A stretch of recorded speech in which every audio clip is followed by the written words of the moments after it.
আসসালামু আলাইকুম ওয়া রাহমাতুল্লাহ। প্রিয় শিক্ষার্থী বন্ধুরা, আশা করি তোমরা নিশ্চয়ই ভালো আছো।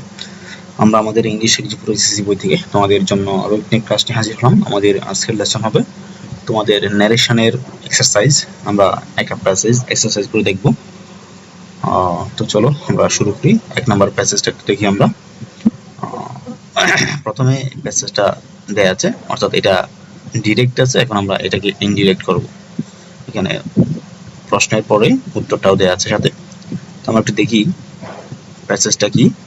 ফার্স্ট অফ অল এখানে আমাদের কাজ হচ্ছে বক্তা এবং শ্রোতা বের করা, অর্থাৎ স্পিকার এবং লিসনার বের করতে হবে।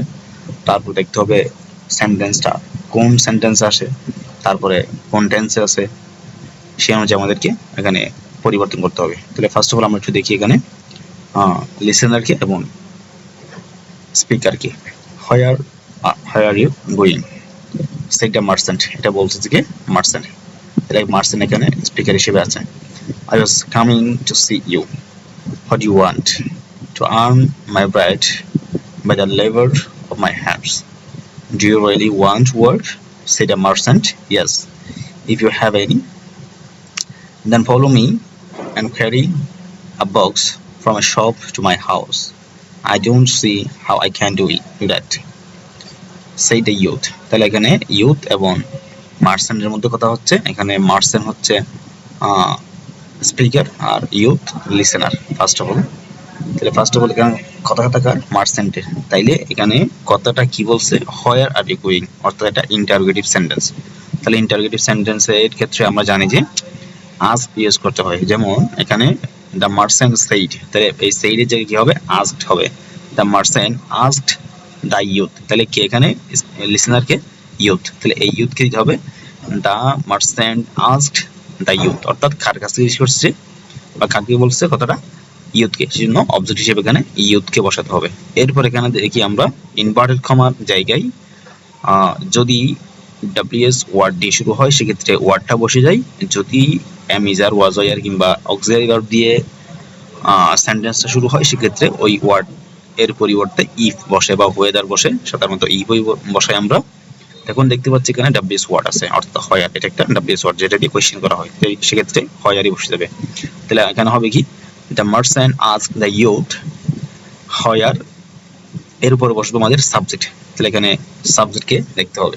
এখানে বলা হচ্ছে আর ইউ গোয়িং, তাহলে ইউ, এখানে ইউ বলতে কে? ইউ হচ্ছে আমাদের ইউথ। এখানে ইউ হচ্ছে কি? ইউথ, অর্থাৎ এখানে ইউথকে বলছে। তাহলে ইউথ, ইউ মানে হচ্ছে সেকেন্ড পারসন। আমরা জানি সেকেন্ড পারসন হলে থার্ড অবজেক্ট অনুসারে পরিবর্তন হয়। তাহলে এটার অবজেক্টকে, অবজেক্ট হচ্ছে দ্য ইউথ। তাহলে দ্য ইউথ এর সাবজেক্ট কি হবে? হি। তাহলে এখানে হবে কি? হি। তাহলে আর আমরা জানি যে প্রেজেন্ট টেন্স থাকলে পাস্ট টেন্স হয়ে যায়, তাহলে আর থাকলে কি হবে? ওয়াজ হবে। তাহলে হি was going, he was going. এরপর আসি আমরা I was coming to see you. I was coming to see you, এটা বলছে কি? কথাটা বলছে the youth। তাহলে বলতে হবে the youth replied that, এটা ইনভার্টেড কমাস পরিবর্তে দ্যাট বসে। তাহলে আইটা কি? এখানে আইটা হচ্ছে the youth, এই জন্য আই এর সাবজেক্ট কি? হি। হি ওয়াজ যেহেতু আছে, ওয়াজ থাকলে আমাদের ওয়াজ কামিং, অর্থাৎ এখানে আছে এটা কিসে? ফার্স্টে। তাহলে ফার্স্টে কিন্তু ওয়াজ থাকলে আমরা জানি যে ফার্স্ট পারফেক্ট হয়। তাহলে হ্যাড বিন, ওয়াজের পরিবর্তে had been. Coming to see him, তাহলে হিম বলতে এখানে দ্য মার্চেন্ট। তো ইউ আছে এখানে, ইউটা হচ্ছে দ্য মার্চেন্ট, এই জন্য এখানে হিম হবে। আচ্ছা, আমরা এখানে একটু দেখেই পড়ে, এখানে যে উত্তর আছে এখানে একটু দেখি। ফার্স্ট অফ অল ছিল যে আমাদের the merchant asked the youth where he was going. The youth replied that he had been coming to see him. তাহলে টু সি হিম, হিমটা কি এখানে? এই দ্য মার্চেন্ট। এরপর বলা হচ্ছে what do you want? What do you want, কি চাও? এটা বলছে কি? The merchant. তাহলে the merchant then asked, the merchant then এরপরে কে জিজ্ঞেস করছে? মার্চেন্ট জিজ্ঞেস করছে। এখানে যেহেতু ডাব্লিউএস ওয়ার্ড আছে সেহেতু ডাব্লিউএস ওয়ার্ডটা বসতে হবে। ডাব্লিউএস ওয়ার্ড বসতে হোয়াট, তাহলে এখানে সাবজেক্টকে ইউথ, তাহলে ইউথ থেকে হি ওয়ান্টেড, তাহলে ওয়ান থাকলে ওয়ান্টেড পার্স ফর্ম হবে। তাহলে হোয়াট হি ওয়ান্টেড, তাহলে সে কি চায়। এরপরে to earn my bread by the labour of my hands, তাহলে এই কথাটা বলছে কি দ্য ইয়ুথ, তাহলে সেক্ষেত্রে যে দ্য ইয়ুথ আনসার্ড বা রিপ্লাইড দ্যাট হি ওয়ান্টেড, তাহলে এখানে হি সাবজেক্টটাকে হি ওয়ান্টেড সে চাই, he wanted to earn his, এখানে মাই মানে হিজ বা ইউথের his bread by the labour of his hand, অর্থাৎ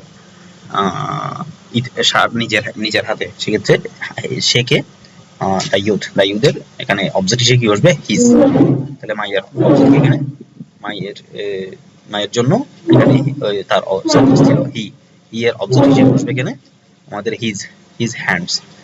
এরপর আসি আমরা do you really want work, তুমি কি সত্যি কাজ করতে চাও, এটা বলছে কি দ্য মার্চেন্ট, তাহলে এরপর আসি দ্য মার্চেন্ট আস্কড হিম, তাহলে জিজ্ঞেস করতেছে কি, তাহলে যেহেতু এখানে এই যে ডু আছে, ডু ভার্ব থাকলে কি বসাবো আমরা ইফ বসাবো, ইফ এখানে ইউ মানে কি দ্য ইউ, তাহলে তার অবজেক্ট তার সাবজেক্ট কি হি, তাহলে if he really wanted past form wanted work. এরপরে আচ্ছা এখানে yes if you have any, তাহলে হ্যাঁ আমি করব যদি আপনি কিছু দেন আর কি, তাহলে তার ইউথ রিপ্লাইড দ্যাট, সে ওই আনসার করলো যে হি ডিড, এখানে ইউটাকে সরি সাবজেক্টটাকে দ্য ইউথ, সেক্ষেত্রে তার সাবজেক্ট কি হি, এখানে যেহেতু এটা প্রেজেন্ট আছে এটা ফার্স্ট ক্ষেত্রে হি ডিড সেটা সে করবে, ইফ হি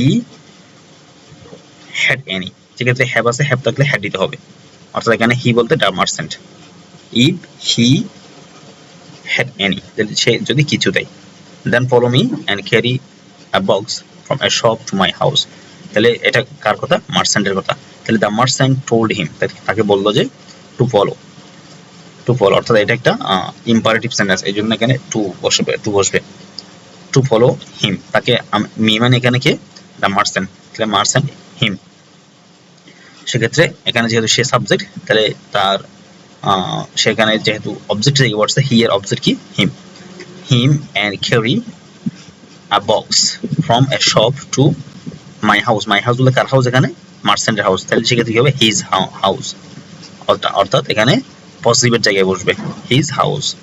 এরপর আসি I don't see how I can do that, সেটা ইউথ, তাহলে এটা কার কথা, ইউথের কথা, দ্য ইউথ সেই দ্যাট হি, এখানে আইটাকে দ্য ইউথ, তাহলে তার সাবজেক্ট কি হি, ডিড থাকলে সরি ডু থাকলে ডিড বসবে, নট আছে সি হাউ, এখানে আই বলতে কি ইউথ, তাহলে হি ক্যান থাকলে বিষয় কি কুড, এর পরটা কিন্তু পরিবর্তন হবে না, প্রেজেন্ট ফর্মে বসে ক্যান বা কুডের পরে বা মডেলের পরে এই বেস ফর্ম বসবে, জন্য ডুটা পরিবর্তন হবে না, তাহলে how he could do that, তাহলে এই ছিল আমাদের এই প্যাসেজের ন্যারেশন, অর্থাৎ ফার্স্ট অফ অল এখানে আমাদেরকে লিসেনার এবং স্পিকার দেখতে হবে, তারপরে সেন্টেন্সটা কোন সেন্টেন্সে দেখতে হবে, কোন টেন্সে দেখতে হবে, তারপর পার্সন অনুযায়ী পার্সনের পরিবর্তন হয় সানটা মনে রাখবে, এস মানে হচ্ছে সাবজেক্ট, অর্থাৎ ফার্স্ট পার্সন সাবজেক্ট অনুসারে পরিবর্তন হবে, ও মানে অবজেক্ট, সেকেন্ড পার্সন অবজেক্ট অনুসারে পরিবর্তন হবে, এন মানে নো চেঞ্জ, অর্থাৎ থার্ড পার্সন হবে কোনো পরিবর্তন হবে না।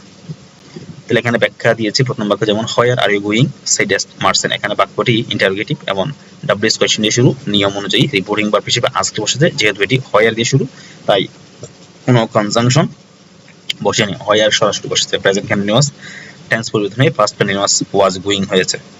তারপরে আসি আমরা I was coming to see you, এটি একটি অ্যাসার্টিভ সেন্টেন্স, এটি আগের প্রশ্নের উত্তর, তাই রিপোর্টিং ভার্ব হিসেবে রিপ্লাইড ব্যবহার হয়েছে, ভার্ব কমা উঠে গিয়ে দ্যাট বসেছে, আই পরিবর্তিত হয়ে ইউথ অনুযায়ী বা সাবজেক্ট অনুযায়ী হি, তারপর হচ্ছে বাক্য পাস্ট কন্টিনিউয়াস ছিল যার নিয়ম অনুযায়ী পাস্ট পারফেক্ট কন্টিনিউয়াস হয়েছে বা হ্যাড বিন কামিং হয়েছে।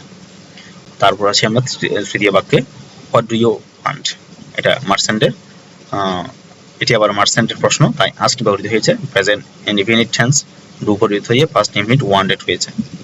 তারপরে ইউ বলতে এখানে ইউথকে বোঝানো হয়েছে, তাই সাবজেক্ট হিসেবে হি বসেছে।